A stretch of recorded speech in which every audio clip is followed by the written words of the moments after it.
ሰላም ጤና ይስጥልኝ ክቡራትና ክቡራን የጄኤምኤን ቴሌቪዥን ተከታታዮች እንደምን አመሽታችኋል። ስፖርታዊ ዜናዎችን እያደረስኩ ቆይታ አድርጋለሁኝ። ስፖርታዊ ዜናዎችን እያደረስኩኝ ብርሃኑ ሽቱነ አብሬያችሁ ቆይታ አድርጋለሁ። እስከ ፍጻሜው ድረስ አብራችሁን ቆዩ። ሲዳማ ቡና በኢትዮጵያ ታሪክ ለመጀመሪያ ጊዜ የኢትዮጵያ ዋንጫ ፍጻሜ ተፋላሚ ሆኗል። በኢትዮጵያ ዋንጫ ግማሽ ፍጻሜ መቻልን የገጠመው ሲዳማ ቡና በመለያ ምት 7-6 በማሸነፍ በታሪኩ ለመጀመሪያ ጊዜ የፍጻሜ ተፋላሚ መሆኑን አረጋግጧል። ባንቲውን አለሙ ተጨማሪ አለው።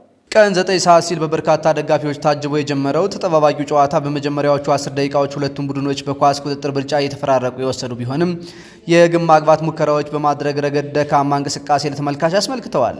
ጥንቃቄ በተሞላ መንገድ በቀጠለው መጀመሪያ አጋማሽ ጨዋታ እስከ 15 ደቂቃ እስኪዘልቅ ድረስ በፈጣን ሽግግር ቡድኖች ወደ ተቃራኒ ቡድን ሜዳ ክፍል መድረሳቸውን ቢቀጥሉም ይህ ነው ተብሎ የሚገለጽ ሙከራ ማድረግ ሳይችሉ ይቅሩ እንጂ መቻሎች ከባድ ሙከራ በ15ኛው ደቂቃ ላይ አድርገዋል። ዳዊት ማሞና በረከት ደስታ ባደረጉት ቅብብል ዳዊት ማሞ ወደ ሳጥን አሻምቶ አቤል ነጋሽ ጠንከር ያለ ኳስ ወደ ግብ ቢመታም የሲዳማ ቡና ተከላካዮች እንዴትም ተረባርበው አግደውታል። የግብ ፍለጋቸውን አጠናክረው የቀጠሉት መቻሎች በ55ኛው ደቂቃ ላይ አደገኛ ሙከራ በበረከት ደስታ አማካኝነት አድርገዋል። በተጠቀሰው ደቂቃ ዳዊት ማሞ በግራ መስመር በኩል ለነበረው በረከት ደስታ ኳስ አቀብሎት በረከት ደስታ በግሩም ሁኔታ ጠንከር ያለ ኳስ ወደ ግብ ሲመታ በንቃት ሲጠባበቅ የነበረው የግቡ ዘብ እንዴትም አግዶታል።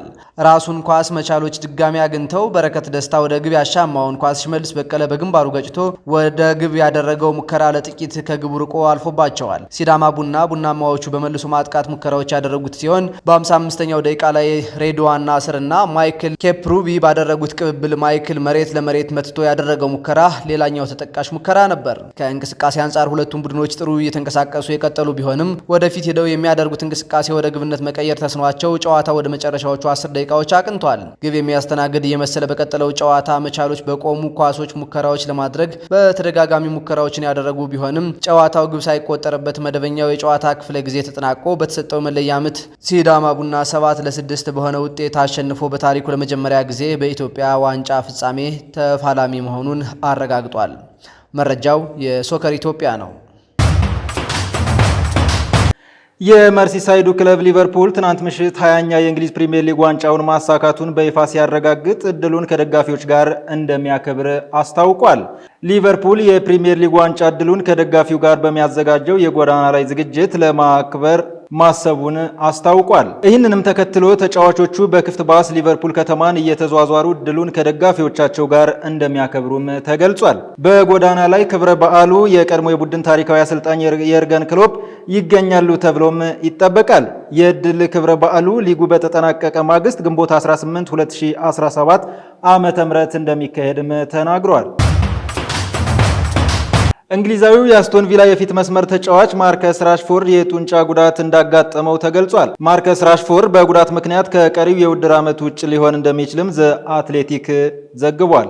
የ27 ዓመቱ ማርከስ ራሽፎርድ በጉዳት ምክንያት የቀዶ ጥገና ሕክምና እንደሚያስፈልገው ተገልጿል። ራሽፎርድ በቀጣይ የእንግሊዝ ብሔራዊ ቡድን በሰኔ ወር ለሚያደርገው ጨዋታ ብቁ ለመሆን እንደሚሰራም ተጠቁሟል። የኢንተር ሚላኑ ዋና አሰልጣኝ ሲሞን ኢንዛጊ ቡድኑ ባለፉት 3 ተከታታይ ጨዋታዎች የገጠመውን ሽንፈት የሚያምነው ሲሉ ገልጸው ባርሴሎናን እንደማይፈሩም ተናግረዋል። ያለፉት 3 ሽንፈቶች የሚያሙ ናቸው ያሉት አሰልጣኝ ሲሞን ኢንዛጊ ቢሆንም ወደ ባርሴሎና የምንሄደው ያለ ፍርሃት ነው ብለዋል። ኢንተር ሚላን እና ባርሴሎና ለመጨረሻ ጊዜ የተገናኙት ከ3 ዓመታት በፊት ሲሆን ጨዋታው 3-3 በሆነ አቻ ውጤት መጠናቀቁ ይታወሳል። ረቡዕ በሚደረገው የግማሽ ፍጻሜ የመጀመሪያ ዙር ጨዋታ ኢንተር ሚላን የቤንጃሚን ፓቫርድን ግልጋሎት ላያገኝ እንደሚችልም እየተዘገበ ይገኛል። ክቡራትና ክቡራን የጄኤምኤን ቴሌቪዥን ተከታታዮች ለዕለቱ ያዝናቸው ስፖርታዊ መረጃዎች የእስካሁኖቹን ይመስሉ ነበር። ስፖርታዊ መረጃዎችን ወደ እናንተ እያደረስኩኝ ብርሃኑ ሽቱነ አብሬያችሁ ቆይታ አድርጌያለሁ። ከቀሪ የጄኤምኤን ዝግጅቶች ጋር መልካም ቆይታ